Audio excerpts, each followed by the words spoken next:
Hey guys, I'm Sai, and welcome to A.C.E Podcast Nation, the home of me, myself, and Sai. This is episode number 14. We're live on YouTube, Facebook, and Twitter, as always. And of course, you can find many a great show on A.C.E Podcast Nation, do shows and series on all sorts of subjects, top guests, expert analysts, and more. So please do give us a follow on social media, subscribe to the YouTube channel, click the bell for notifications. Plus, of course, you can get your audio versions of every show we do at the Sports Social Podcast Network. It's the UK's first dedicated all sports podcast network. You can find all the content produced by us there on their own little sites. And of course, they do daily Premier League podcasts and all sorts of podcasts there. Check them out. Give them a like, subscribe, all that good stuff. But and most importantly, tell them that we sent you and that you heard about the Sports Social Podcast Network through us. Helps us out a lot. Just as we wait for some of the late comers, as it were, do a little Super 6 update. So Will sent me this. He says, Super 6, we're raising money, of course, for Maggie Centre and Mind Mental Health Charity. You could still join the Charity Super 6 Football Prediction League. But well done to Will's dad, who topped the round this week on 17 points. Michael Shepherd and Claire Watson weren't far behind on 13. Mr. Andy Campbell missed his prediction and dropped a massive 10 places. No change in the overall top four. Darren Crisp and Mark Hector have moved into the payout places. Willie Boland, Gavin Gordon topped the celebrity table with 11 points each, whilst myself and Rodri scored the same. So I'm still a whopping 20 points ahead. The next round is Saturday, 3 o'clock. So make sure you get your predictions in. Welcome, people. I know I say this all the time, but tonight will be a slightly shorter one. I've had a busy day today. I've already filmed 2 podcasts. So I did one in the studio with Joe from Experience Real at Eat Sleep Media. And so a really massive thank you to Lawrence and Eat Sleep Media for letting me use their studio again. And of course, then of course, you guys would know, but I also just recorded an episode of my story with American boxing legend and celebrity fitness trainer, choreographer, Michael Olajide. And what a story you guys got. Incredible boxing career and stuff. Was like 23-0. And just fought it for the title. His last ever fight was against Tommy Hearns. And then after his career, he created Silk Boxercise. He's widely considered as one of the first ever to use boxing as a fitness thing. And he's some of the celebrities he trains and does works with their films is absolutely insane. Like Chris Hemsworth, Mark Wahlberg, Michael Mann, the director, so many others. It's got a fascinating story. Really, really good one. I'm really looking forward to you guys seeing that. I think it'll be out next week. I haven't decided on the order because I've got about 4 or 5 now in the bank. So we'll see how I got to work out my schedule for over Christmas and stuff. We'll see how that goes. See the order. But this Wednesday is Joe Riley. So I would like you to know that Joe Riley Wednesday, my story. Check it out. Please have a look. Hopefully, fingers crossed, Joe's going to join us then live next Monday for the final Monday live show of the year. So please do join us for that. If Joe cannot make it, then maybe not a show at all. I don't know. Maybe I'll probably do one just to say Happy Christmas. But special extra show tomorrow because Danny was not able to rearrange his schedule with coaching and stuff tonight. We're doing a My Story Extra tomorrow evening. It will be like literally 35 minutes or so, but a little extra show for you nonetheless. My Story Extra with Danny Batten. So if you haven't already, when you finish watching this, jump over to the Our YouTube channel and watch Danny Batten's episode of My Story. Beautiful, beautiful story as it is with a beautiful man. There's a look who's in the live chat. Lorna, Reese's mum, Reese, Craig, GD Parry, Rob Boyle, Kate Childs, and Donna Perry late. So yeah, look, like I said, it's going to be a little bit of a shorter one today because I'm tired, run down. Done 2 shows already for you people today. So now you demanding stuff. No, it's all good. It's all good. So yeah, I'm just a bit tired. So I apologize if I repeat myself and all that stuff. If you've got any questions, send them in. Just remember, because you guys, you like to save your questions for like the last 5 minutes of the show when I'm wrapping up. And then I end up doing an extra like 15, 20 minutes. Very, very clever. But very clever of you guys to get some extra minutes. But yeah, it's going to be a shorter one today. So if you want questions answered, ask them soon. Rob Boyle says, what do you think of the Champions League redraw? So I'm not like up to speed on like the exact kind of draw and what I know, like I've seen the draw and what went down. But from what I can gather, absolute shambles. And like someone else told me a story today about how they were doing something for a local league and they were doing a draw and it was like filmed for YouTube and whatever. And they had a problem where they kept doing the draw and then they kept having an extra ball left and they couldn't work out why. But that was recorded. It was obviously not for the Champions League live, watched by millions. It's a shambles and a half. Like it's not a complicated format.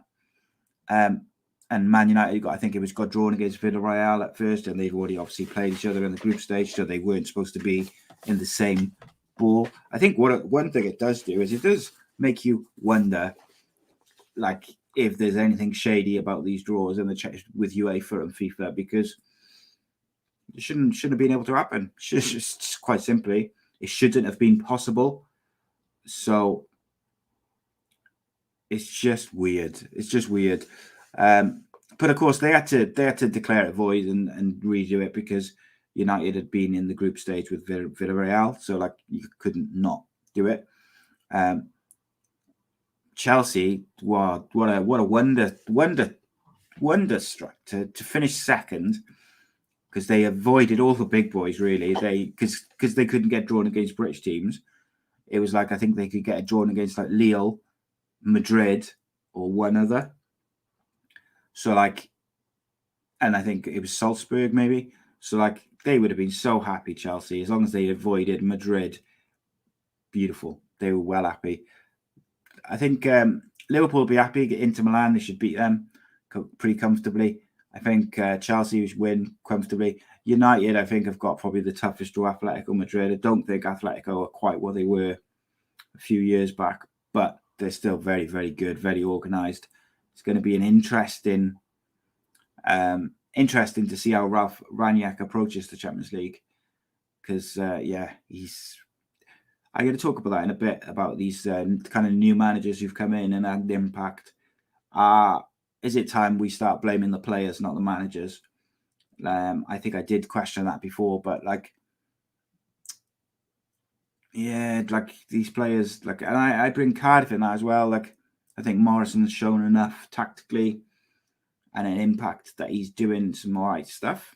So, like, is it the players who are not doing their jobs that's the problem, not the managers not being good enough? I think it's probably a bit of both, but ultimately, like how many that Man United squad, for instance, how many managers have they been through now? The same group of players, pretty much, just like binned off some of the biggest names in football because bad attitudes, egos, bad performances, whatever you want to say. It's a bit of everything, I think. Let's have a look. Leslie says, Boris Johnson said it was a technical issue, the Champions League draw, and there was no party or cheese and wine. Well, don't get me started on that, my friend. Do not get me started on that. But it's not complicated, is it? It's just like, I just think I agree with what Craig said there. Like, they make it too complicated. Just once you get through the group stage, the winners can't play the winners, and just draw the first teams versus the second. If you end up playing someone from the same league, same country, there we go. kind of is what it is. GD Parry says Sean Morrison has been under Ollie, Slade, Trollope, Warnock, Harris, Mick, and now Steve Morrison. Yeah, wow. If that is factually correct, mate, that is one hell of a list of managers he's seen off. And by all accounts, he's had some ropey times. He hasn't always been at his best, shall we say. But overall, I think he's been a good servant to Cardiff City. He's been a bit of a warrior. He's had some rocky times, though, as well. The problem is when he's bad, he seems to be cost us goals and red cards and all that sort of stuff, which is problematic, I think. Craig says, can you get Craig Morrison on the My Story? Craig Harrison, sorry. Yeah, I think that should be relatively doable, I believe. We had Craig on the excuse me, on the Monday show, so I think that was probably a doable one. I will look into it, see how we go with that, but I don't see why not. Reese's mum says too many footballers throwing their toys out the pram, turning against the managers. Well, this is the problem, isn't it? And you can imagine, I thought the way Ralph Raniak dealt with questions after Pogba's agent yet again was spouting off in the media, I thought the way he dealt with those questions was phenomenal. And just the way he went, Manchester United, awesome club, one of the best clubs in the world, don't want to play for us, not going to beg you. Beautiful. And because that's the sort of thing Fergie would have said, don't want to be here, get out. And that's the way it should be.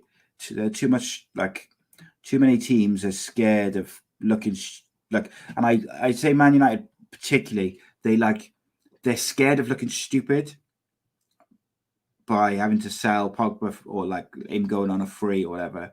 But to me, they look stupid because they haven't been able to get it together in 10 years or whatever it is since Fergie's left, and they keep making all these stupid decisions. That's why they look stupid. They wouldn't look stupid if they let Pogba go for free because he wouldn't sign a new contract and they didn't want to sell him. So good, come on, have some backbone. Donna says, who would you keep, Si, when the contracts need to be renewed? I'll have to have a look at the list, which I'll bring up in just a second. Cade says, would you think Martial will go to France or Serie A? I think Martial will stay in the Premier League. I think Tottenham, Newcastle would both be good moves for him. West Ham, maybe. I think Newcastle will be a good one for him. I think he needs to go somewhere where he's going to be the main man, where he's going to be appreciated. He seems like that sort of player where he needs a bit of an arm around him and told he's the top dog. I just think that's what he needs. So I think Newcastle, Eddie Howe could get the best out of him. I also think Tottenham. I've always felt Tottenham would be a good fit for him as well.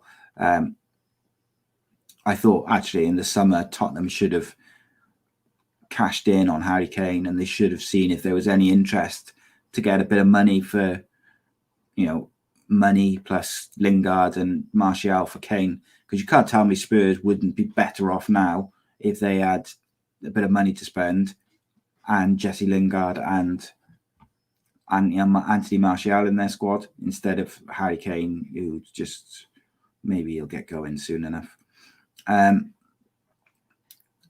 Craig says Aguero having to retire. At least he got to play for Barca before his career ended. Yeah, it's a bit of a sad one, isn't it? It's sad, I think, when anyone is forced to retire. And I think having been in a similar situation where I was forced to stop working in the job which I enjoyed and stuff because of health problems, it is difficult to take because it's completely out of your hands. You've got no say in it. The one thing I'd say is Aguero, he is coming to the end of his career, so at least I would hope that from a mental health point of view, he can kind of look back on his incredible career and the incredible moments and not get too hung up on the fact that he's had to end it a couple of years early. The main thing, of course, is that he's healthy and he gets to live out the next 20, 30 years or whatever and have a long life with his children, his family and stuff like that. ultimately, of course, he would have liked a couple of seasons at Barca to finish off his career. Would have been the perfect end to a glittering career for a phenomenal player. But, could be worse in many ways. Could be worse because something more serious could have happened. Could have been like a worse outcome from it. Could have, he could be like 18, 19, just starting his career and have that all taken away from him. Like, I'm not saying that it's better because he's older, but at least he's had what is a sensational career, so that at least he can kind of look back on that. And I hope he goes into coaching, because I saw like an interview, which it's always difficult because it's translated into English, but I saw an interview with him a couple of years ago, and he seems quite switched on, like tactically and stuff, about how he talks about the game. So I'd be quite interested to see if he can go into coaching, maybe. Always want new managers and what not. Reese says Cardiff are missing Swansea's former head of recruitment, because they do seem to make the right choice when selecting managers more often than not. I'll give him that. It's just their players are shite. No, they're not. I think it's just one of those things. They seem to have a good structure off the field to make those decisions. Like, a lot of football clubs have got a good structure. A lot of football clubs haven't. You look at Manchester United, you look at Cardiff. I would argue that their off-the-field structure is not good enough at the moment. They need they've got too many non-football people there. And when you've got non-football people making the decisions is when you get people like going for the names, like a Mourinho, who was way past his best, a Van Gaal, who yesterday had a good World Cup. So it's like, yeah, it's one of those, isn't it? Reece says, sorry, Si, I was saying that Swansea are the greatest football team in the world. God, Reece says, come on, mate. Be rude. Jesus. Call yourself a Cardiff fan. No, he says he wasn't saying that we were missing the Swansea one. He was just saying we missed that position. Yeah, and I agree. That's what I was saying. Like, and United have got like Woodward and all these bankers, same as Cardiff to a certain extent. Do you need someone who knows football making football decisions? But too many football clubs haven't got it. Swansea do have a good setup, so I think it's one of those things. And I think there's something to be said for that, for sure. I'm just looking. So Leslie says a lot of penalties have been given lately, some that should never have been given and some that should have been, like the West Ham Burnley. Yeah, to me, there's no excuse for any penalties at the moment being missed or given incorrectly or overturned correctly, because they got the video evidence, like the video refs. There's no reason to get those decisions wrong now. I don't understand. There's still quite a few which are getting like overturned and stuff, and it's all getting a bit much. So Cardiff got 10 players, 10 first team players out of contract at the end of the season. Key players such as Sean Morrison, Aidan Flint, Marlon Pack, Will Vokes, Joe Rolls. Well, I would keep Will Vokes and I would keep Joe Rolls. The other three, I would be tempted to let go if they can. It's difficult because you let them all go, you've got to replace them. And I think it's a massive ask to bring in, for instance, two of those were centre-backs, to bring in two centre-backs from the academy setup to play in the first team next year. So you've got to replace them. And Cardiff haven't got the money to replace them. And I would argue that their wages of Aidan Flint and Sean Morrison and Marlon Pack, yeah, they might be on decent wages. Not going to be like a massive, huge... They're not on like the wages that Joe Bennett was on, for instance, like 30, 40 grand a week or whatever it was. Like, that's problematic, like letting all those players go. But then they're free to go if they don't sign contracts. So it's interesting. I would probably let Pack go, definitely, probably, definitely. I'd maybe tempted to keep either Sean Morrison or Aidan Flint. I don't know if I'd keep both, but I think I would definitely keep Rawls and probably Will Vokes as well. I think they both offer enough as squad players or similar. Who else? Obviously, Ryan Giles, because on loan. I hope they try and sign him. Isaac Vassell, I would let him go. Marlon Pack, let him go. Aidan Flint, maybe. Tomlin's already gone. Alex Smithies. Oh, that's a tricky one. I'd probably keep Smithies. Probably. Kieran Brown. And then there's quite a few being our contract next year as well, which is quite interesting. There's more on the next year's list who I'd want to keep. So next year, they have James Collins and Bakuna. I'd let them go straight away. Curtis Nelson. Not sure about that. Kiefer Moore, obviously not. Dylan Phillips, probably would. Mark Harris, no. Tom Sang, no. Joe Bagan, no. Gavin White, probably. So, yeah, it's difficult, that, isn't it? It's because the problem is, I've just gone off that list for the two sets of people, two like this summer and next summer, and I've only said to keep about 2-3 players.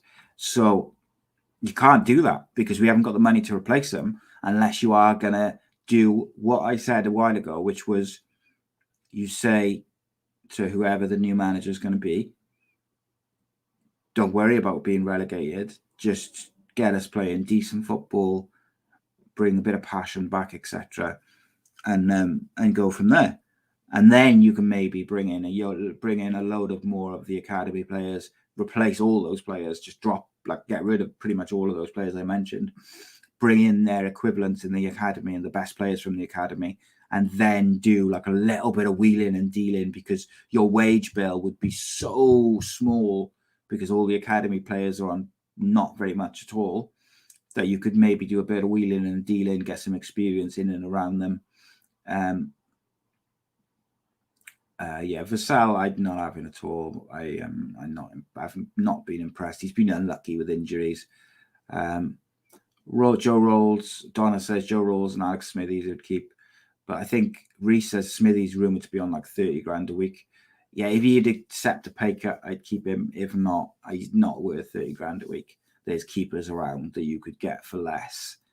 So I think our central midfield and our whole midfield overall needs just binning. We need someone who a really good holding midfielder alongside Rolls, and then 2 good quality young wingers. But I would certainly be open to selling any of them in January if you get a decent bid. GD Parry says I'd keep Flint over Morrison if it was single swim. Yeah, if you had to pick one, I'd probably lean towards Flint at the moment. It is hard though, isn't it? Because Morrison's been decent at points, but you've got to go on now, and it is what it is. GD Parry says, it irks me to say, but Swansea did well to stay up in the Premier League for a few years after almost going to the brink not long before. Yeah, maybe. Flint's a good spark, says Leslie. Very clever. Very, very clever indeed. Cardiff need to clear out. And I think the only way to do it is probably just release them all and keep 1 or 2.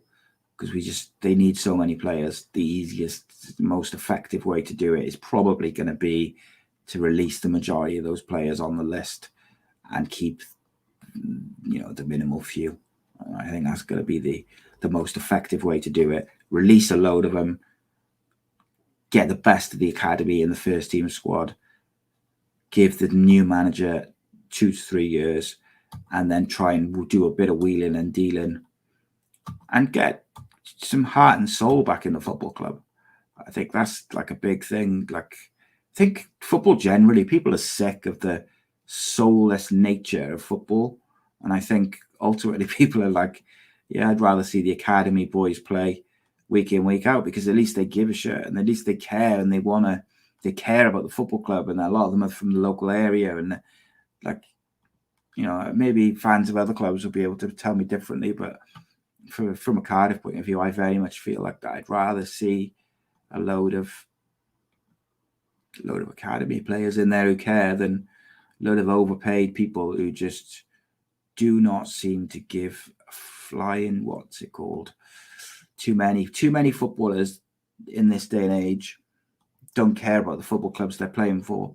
And that's problematic for me, because it creates such a disconnect with the fans and the football club straight away. And then if you've got a bad backroom or not backroom, like a hierarchy, which the fans feel disconnected from because they've made numerous poor decisions, it's very difficult for the fans to invest, like, emotionally.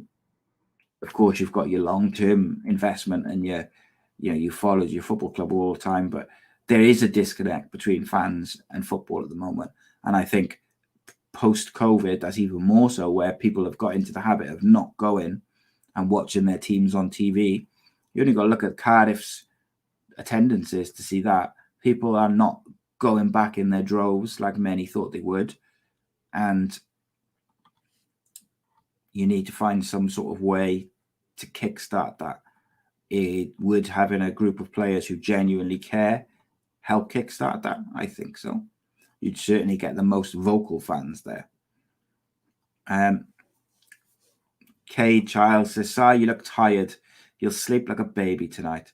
I'm having a few ciders, hoping our dad will be back out of hospital again. Loved his football stories when he played for Todcaster in the 70s. Mate, I'm sorry to hear that he's back in there, but I'm sure it'll be all right, mate. I am a little bit tired. I'm not too bad. I think I got a bit of a sore throat. I've done a lot of talking today. It's tricky, and it's hard then. Talk. And these shows are always a bit more tricky when you've got to, like, I'm talking to myself effectively. And when you've already done 2 shows of like an hour and a half each today, it's trickier than if I would have gone in fresh, boom, done it at 7 o'clock and stuff. I'm here, I'm loud, I'm proud, and I'm ready to go. Okay, Craig says, did you see Swansea season tickets being released next month, trying to get money for January transfers, but dangerous using next year's money now? It is, but all clubs do it. All clubs doing it. They all just before January, it's like, oh, we're going to sign this player and this player, and or just before the end of the summer, it's always the flipping same. I'm sick and tired of it. Sick and tired of the money grabbing from football clubs, the money grabbing and the ego from footballers. It just kind of done with it all. It's very frustrating for me. I just think, like, to me, I would do a thing where if you buy a season ticket before Christmas, you get it half price. I would be more concerned with getting as many people in the ground as possible than I would about getting funds for January, because football attendances generally are down since post-COVID anyway. And like I look at Cardiff, I don't know what Swansea's attendances have been like, but I would imagine they're relatively similar to Cardiff's. They're not great. So you've got to come up with ways to get people back in. You've got to. So, like, I've talked about when I stopped going to watch Cardiff, like, one of the reasons I didn't go back after the rebrand is because my habits changed on a Saturday, and I got used to taking my boy to football and spending time with my family and whatever, and doing things. I just got used to doing it, and then it felt like too much to ask them to disappear all day on a Saturday again, because I was used to it. Whereas if I hadn't stopped, it would have just been, oh, that's where Dad goes on a Saturday, like thousands of every other people. So I think it is what it is in terms of that. But now it's up to football clubs because of COVID, and because COVID's kind of, people have got used to watching it on TV and going out, and then if your club's not doing very well and stuff like that, or the fans feel like they're frustrated with things off the pitch, you've got to find a way to inspire them. If you can't inspire them on the pitch, you've got to find ways to entice them off the pitch. To me, get your season tickets super early, get them cheap, and then go from there. But it's, I know they do cheap prices, but they've got to, like, they should be doing, Cardiff now should be doing kids for free. If they're not, they should be. Don't know if they are, but the kids should be free. Under 16s should be free. And I believe all championship clubs, Middlesbrough, Swansea, whoever, they should all be doing kids for free now. Coming up to Christmas, should be free, because they're the fans of the future. They're the ones who are going to buy your season tickets in 10 years' time, 20 years' time, whatever.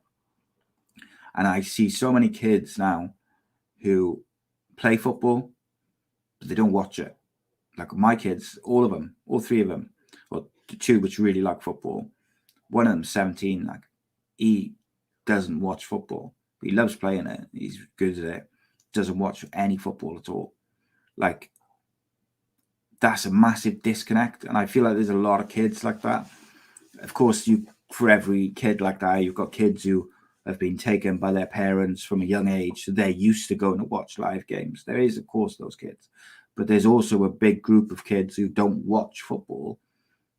And I feel like the game as a whole is not doing enough to entice them in.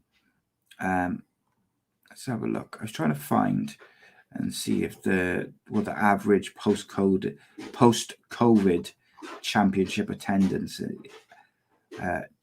championship attendance post-COVID is, to see if it's dropped. It must have dropped, because I've seen a few fans and stuff on social media, like, taking photos and saying how since the return to football, they haven't quite got back up. But on the other side, women's football, the attendances are all up, and they're the highest they've ever been. Which, like, is that because the female footballers don't have the same negative stereotype and impression from football fans?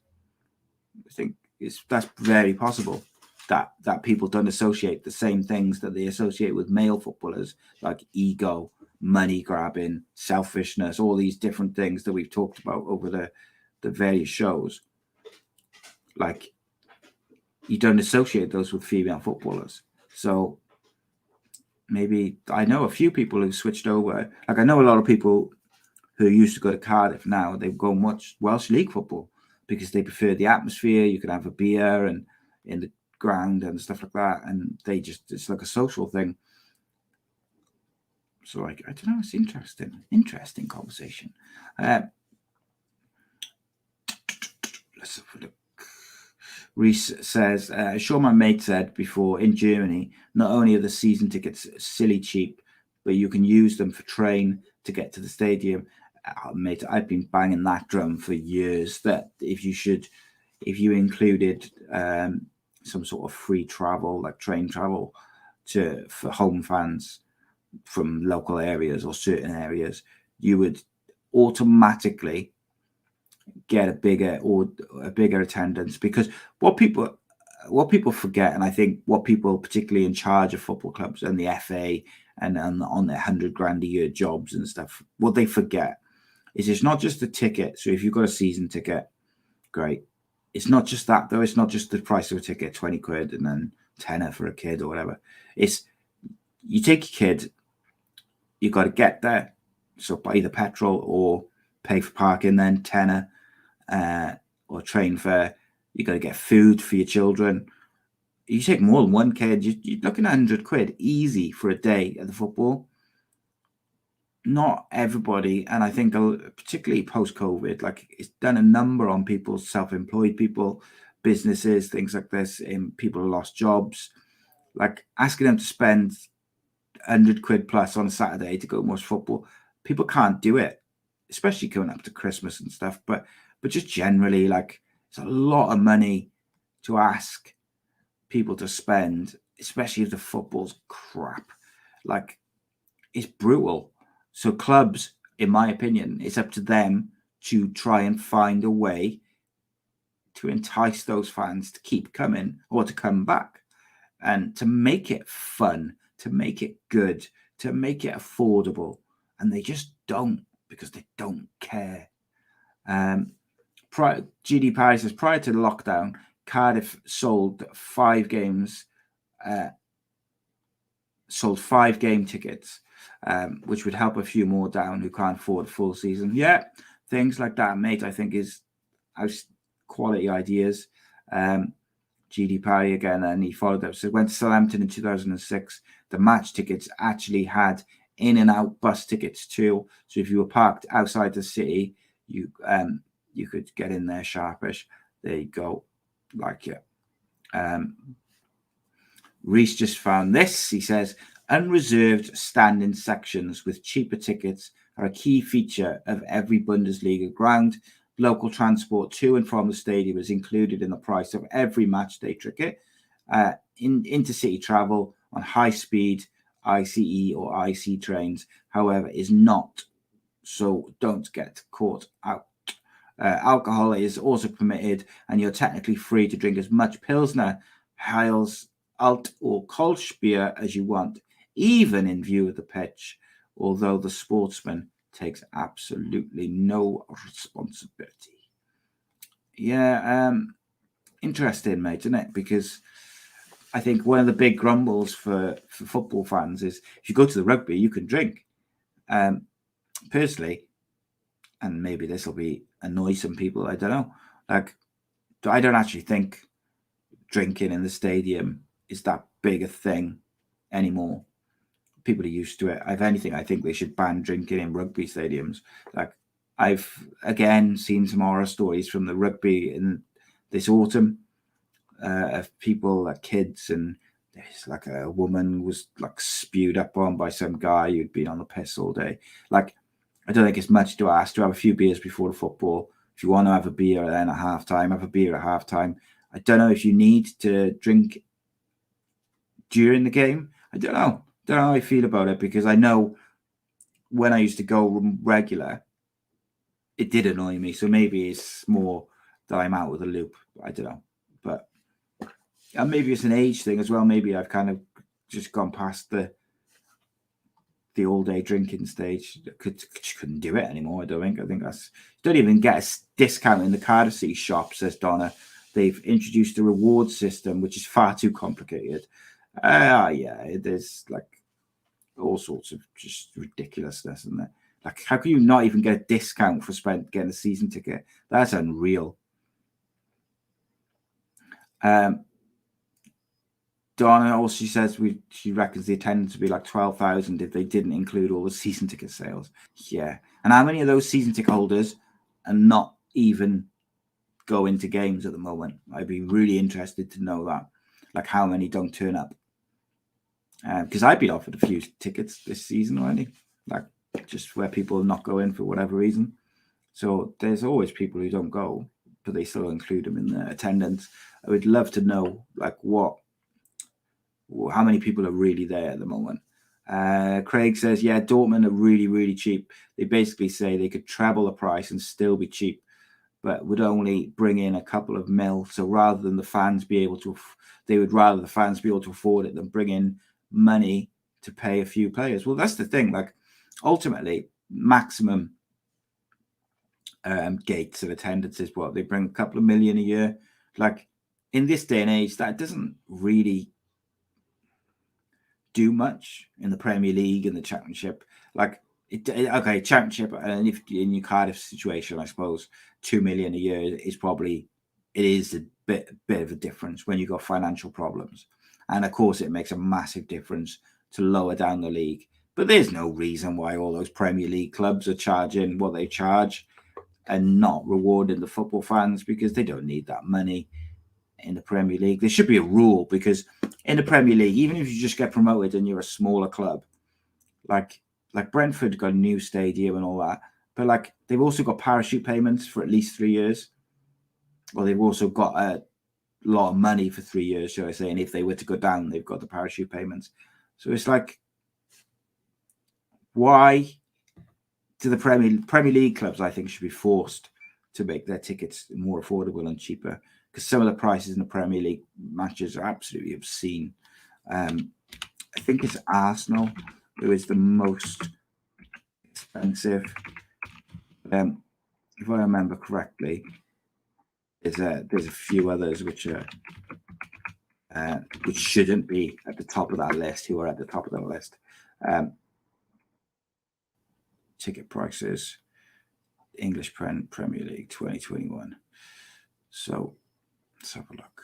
So if I wanted to go and watch Brentford versus Man United on December the 14th, tickets from £199. Jesus, that's obscene.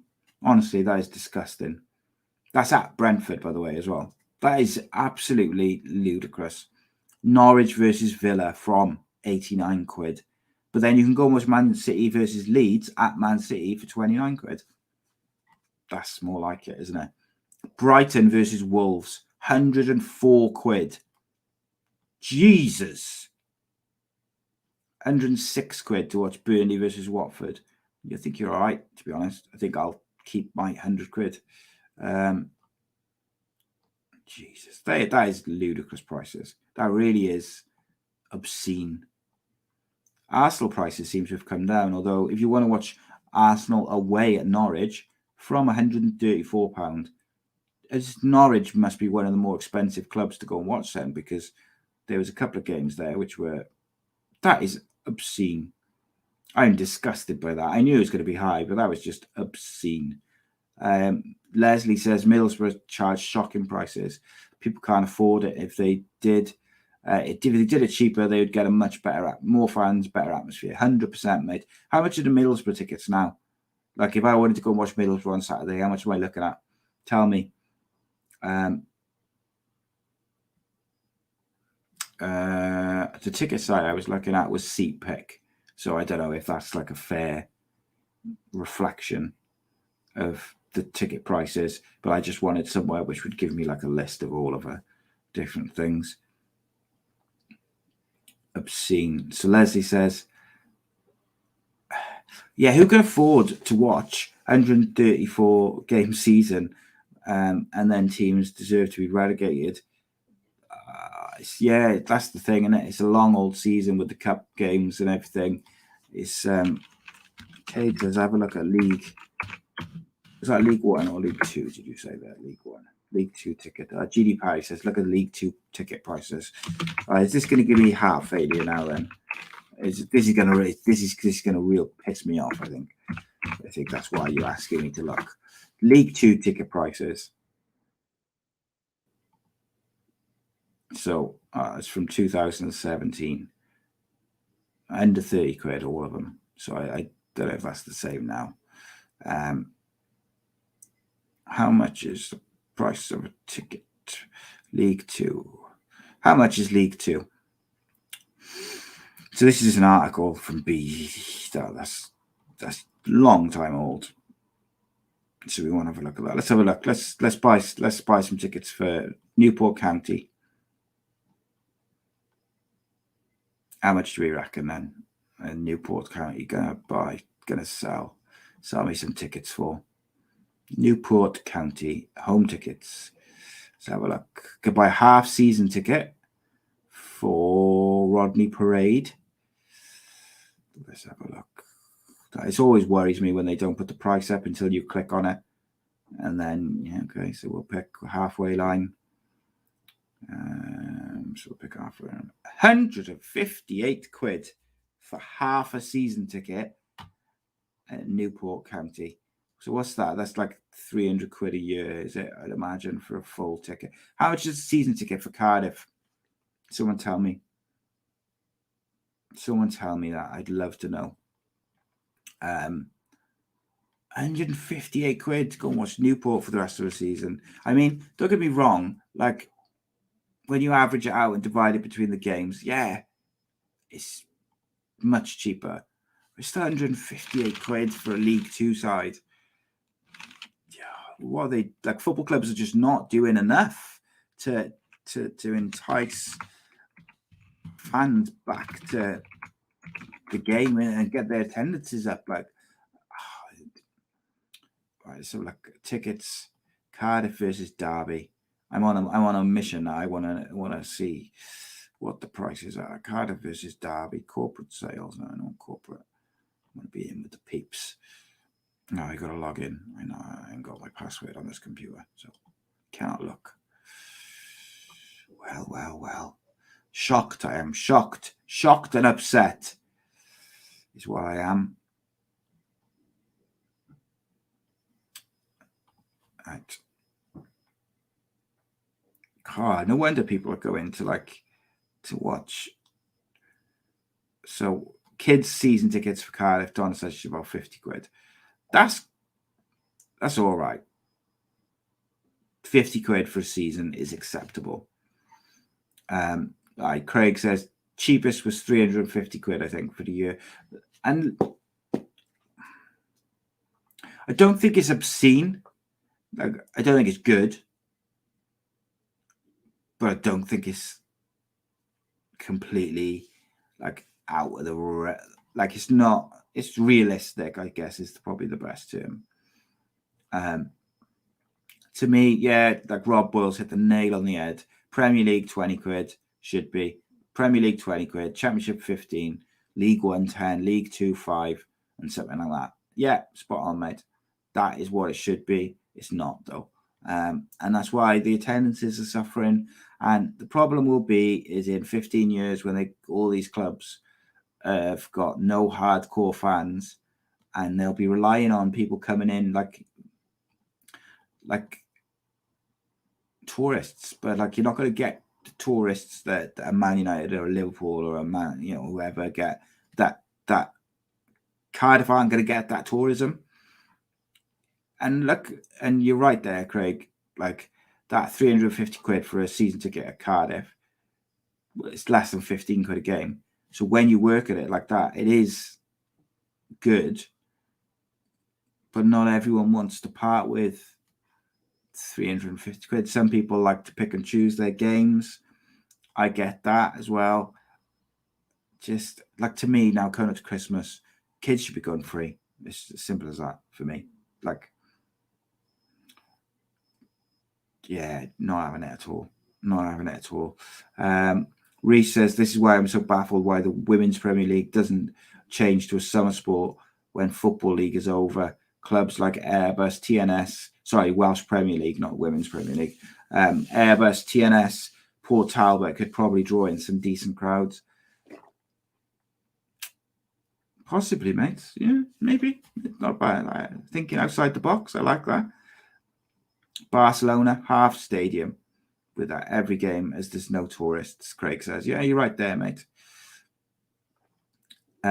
Leslie says you've hit the nail on the head. You need to let kids in free because they're the fans for the future. Yeah, and this is what I was saying earlier about kids at the moment don't watch football.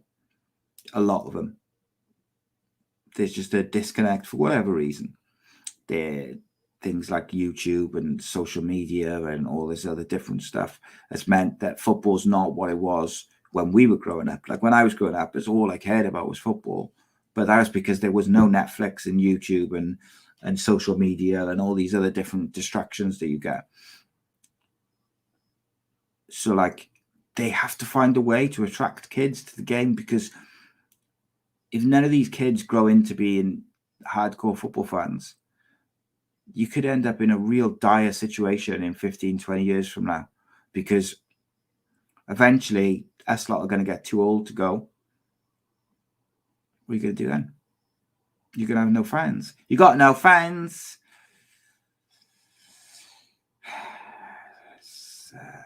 I'm not. Rob just said, have you seen the prices of Bayern Munich? I would imagine they're phenomenally affordable, Rob, if I was guessing. But I'm not going to go searching all different football clubs. I think we could all agree that football owners in Britain are money-grabbing twats. And they care not about the football fan. So, yeah. Right, got any questions? Get them in. I will release some sort of some sort of schedule, probably by the end of this week, of like the Christmas period and stuff. But there will be shows dropping. They'll just be pre-recorded. The only one which will be live, or there'll be some Rodri gigs on football. Just not 100% sure on the days and stuff, but they'll be scattered about and that. You could go and watch Inter Milan and Lazio at San Siro for €45 to 115. Bargain. Rob Burr says, Kev didn't reply on Twitter, so when is he back? Not sure yet, mate. If I'm being honest, he's having a break. I think is all I could say. 150. Recently, yeah, we were speaking about this earlier, mate. In Germany, it's like 150 quid for a season ticket, and includes your transport, train, etc., and unlimited alcohol. Jesus. That's looking after your fans. That is proper, innit? Like, that's like getting them there and back and giving them a drink. Whew. But it is. Look, I'm not like necessarily lumping all clubs in with that kind of like money grabbing thing, because it's difficult, isn't it? Because like some clubs are on their ass money wise, and they are just trying to get as much money from anywhere they can possibly get it. So it's problematic. Leslie says Andy's coming back. I heard Andy's coming back. You might see him over the Christmas period. That's what I would say. You might, but he's not going to be back on a permanent basis. I wouldn't have thought. Certainly not at the moment. But that's just, we knew that anyway. We knew it anyway. You got no friends. So yeah, I think that's about me done for this evening and today's podcasting. I apologize profusely if I don't seem my usual bubbly self. It's just kind of been a long day today, but I wanted to give you some guys. I did toy with not doing the show tonight because I'm doing the one tomorrow with Danny to do the My Story Extra tomorrow. So I did kind of toy with the idea of like just not doing one tonight and doing it tomorrow. But I just thought, do you know what? The people deserve an extra show. It's coming up to Christmas. Give them an extra show. It's just the kind of guy I am. I love you guys. Right. So tomorrow, My Story Extra with Daniel Batten. If you haven't already, go and watch the My Story with him from last week. Because if you haven't watched it yet, what are you playing at? And of course, check out the previous episodes of that. Been doing very well on the Sports Social Podcast Network, actually, and all the previous episodes as well, because I chucked them all up at the same time. The actor Eddie Webber from Rise of the Foot Soldier and the Business and various other films. His show particularly has been doing very well. That was the finale of season 2. But yeah, so obviously tomorrow, My Story Extra with Danny Batten. Wednesday, all new My Story with Joe Riley, former professional footballer, Premier League footballer. That was I really enjoyed speaking to Joe. I always have enjoyed speaking to Joe, actually, every time I've had the opportunity to chat to him. But it was good. I think it was the longest one we've done so far, like nearly 2 hours, I think it was. But yeah, it was good. It was good, really enjoyable. He's a very likable guy. So that's out on Wednesday. and that is 8 o'clock. And check that out, Wednesday, 8 o'clock. Me and Rod will be back on Thursday. Remember, not Friday this week. Not Friday. Rodri gigs on football Thursday. Listening? Thursday, 7:30. Do I have anything further to tell you people about? Don't think so. I think we're good for the minute. Trying to think, is there anything else I need to inform you? No, I think that's good. Look out for the schedule. A.C.E Podcast Nation Patreon will be launching after Christmas, first week of January. So please do sign up to that. Whether you sign up for the bottom tier or the top tier or somewhere in the middle, it all goes back into the show. All helps out. Really helps keep it all going. And for the price of basically a cup of coffee a month, and you'll get loads of rewards and free shows, and not free shows, but you'll get additional shows which nobody else will be able to get unless they are Patreons. So do look out for that and join it. And a lot of those shows, not all of them, some of those shows will be live as well on the Patreon. So you get like an exclusive kind of live show as well, which you can get involved in. And also for some of the bigger shows, like when we're getting some football guests and stuff back on now in the next year, it's we're gonna have like pre-shows as well, like so it'd be like half hour on the Patreon before the main show starts, just kind of interacting with you guys and whatnot. So it's going to be good stuff. Just having a quick flick through. So look, let's see, do you still do the apparel? Yeah, so you got Away Day Apparel. You can still get discount with them. It's awaydayapparel.co.uk. Use the code A.C.E Podcast Nation and get 10% off. As always, we should have some new sponsors hopefully in the new year. Hoping to get a VPN sponsor. I think that'll be a good one. But ladies and gentlemen, it's been emotional. Guten Tag.